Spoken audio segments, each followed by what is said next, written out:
Hey, Coach Kinsey Shae here for Heart Space on Saturday. Today, I really just wanted to talk about compartmentalization. Many of us compartmentalize our life, and it's productive in a lot of ways. But when we start doing that with our emotional baggage, it can lead us to things that don't serve us. So let's just take an example of if you're going for a hike or if you're packing for a trip, you pack everything you think you need, right? And over time of you putting more and more stuff in, it gets heavier and heavier and heavier. Now, going back to the example of hiking, if you pack that bag too heavy, when you're walking through nature, when you're walking and it's hard to be present because you're focusing on the weight of the bag and what it's causing you. So it gives us, it's not that it takes our focus away from why we went there. Let's break it down a little bit further. Many of us in our work lives, we compartmentalize projects, tasks, and that's what we need to do to get things done. But when we start compartmentalizing our traumas, our emotions, and we bury them down, our weight of our life significantly gets more unbearable because our perspective is just holding that down. Much like a balloon, if you try to push it down underwater, it just builds pressure to come back up, right? So this was very much me. In my nursing career, I prioritized, I compartmentalized, and I did that because I did not want to face the emotional toll of what happened at work or what was happening when I was at work. I compartmentalized my work and my personal life completely separate. I compartmentalized specific sets of friends.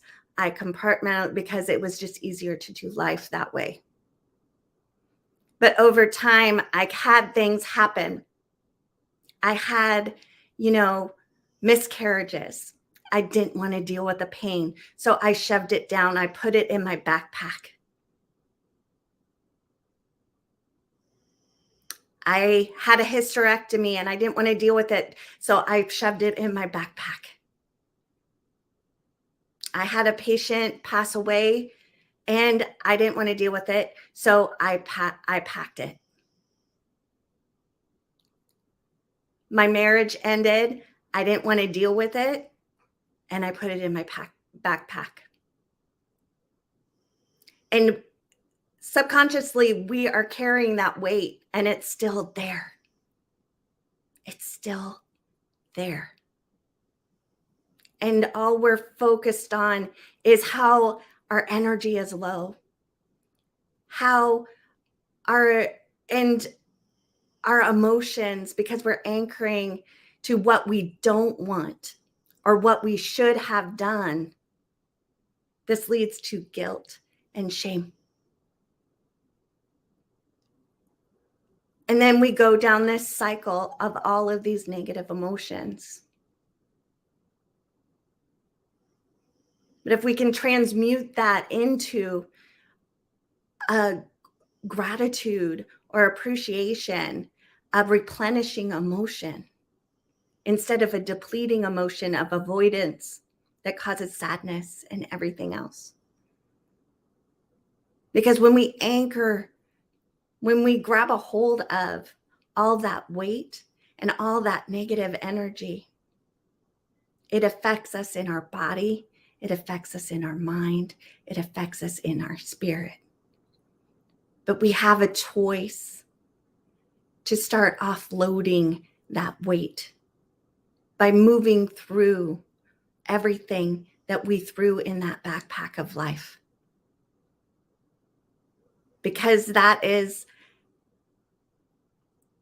how we do other things. We think that's how we should do that with our emotions. But what often happens when that weight becomes too much, we turn to other things to distract our mind. This could be shopping, anything that's in excess. It could be sex. It could be drinking. It could be exercising way too much. It is a thing.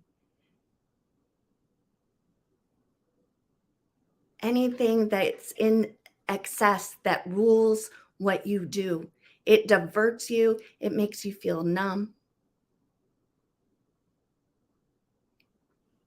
and empty.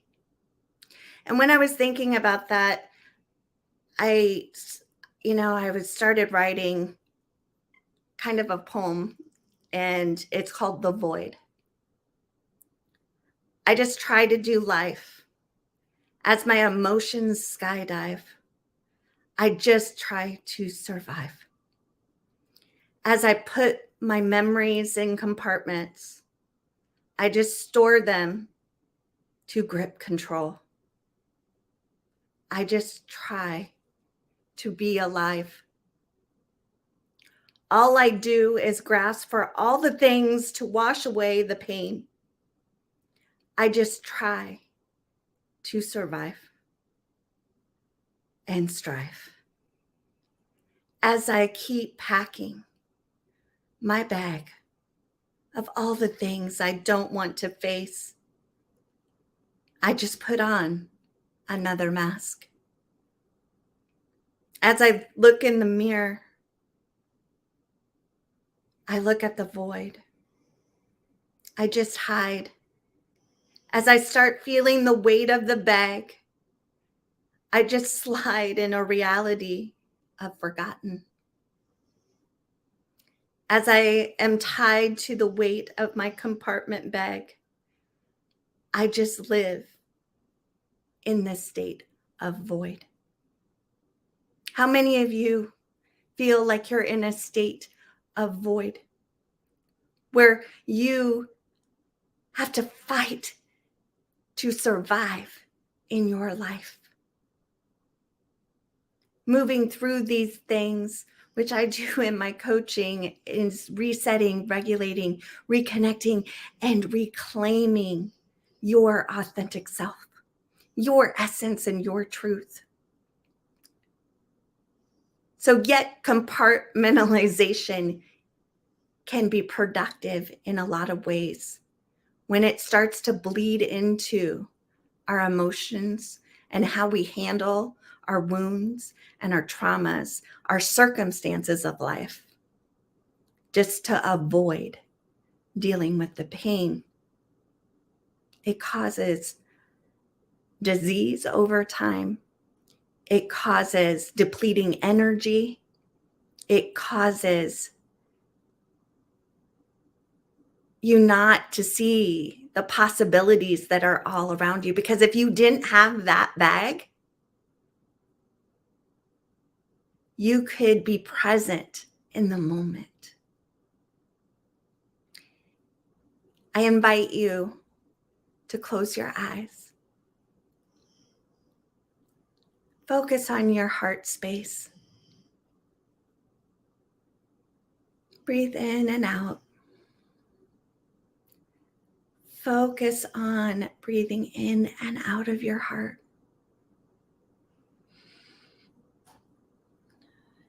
As you continue breathing,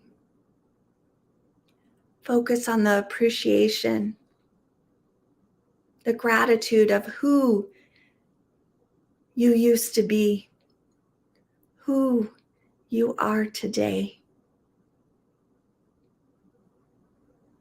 This is a time of observance and reflection.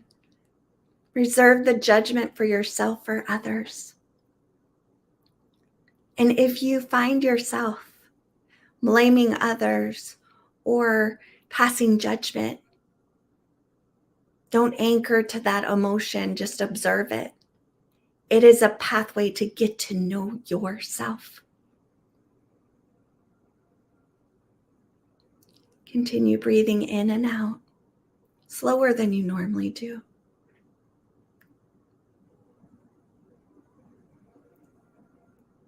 And if these emotions become too much, just acknowledge them. Thank you. And continue focusing on what I call the 3 heart breathing. It's the heart coherence breathing, what we just did.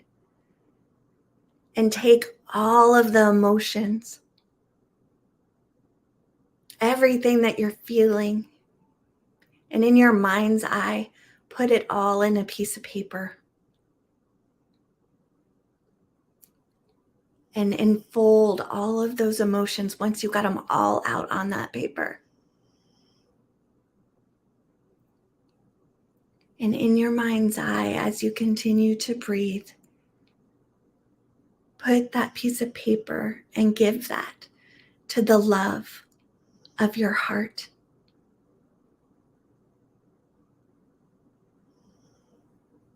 And say, I release you to the compassion of my heart,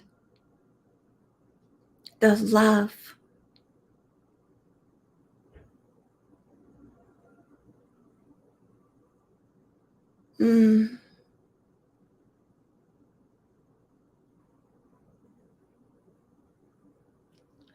Now this technique, you can continue breathing.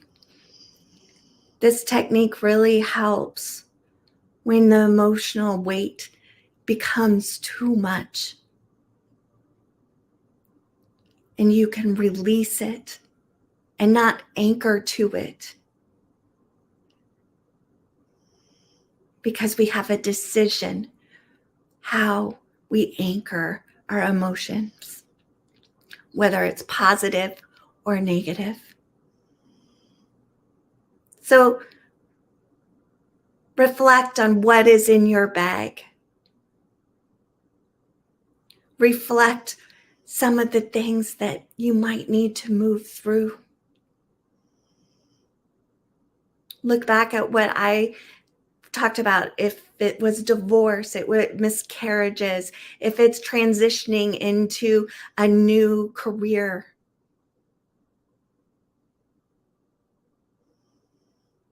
or transitioning into just having alignment with yourself.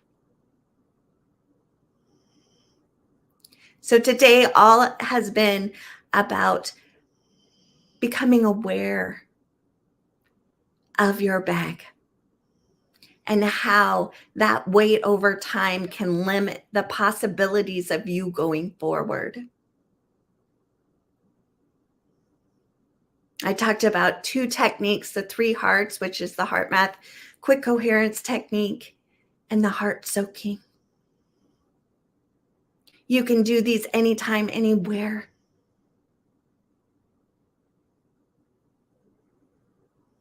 But heart soaking is more for when we feel these emotional weight, this anchor, we release it to the compassion of our heart.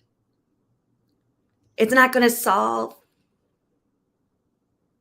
the hurt from a divorce. It's not going to solve the pain from the miscarriages. It's not going to, it allows you time and space to acknowledge it. And that's the first step of moving through it.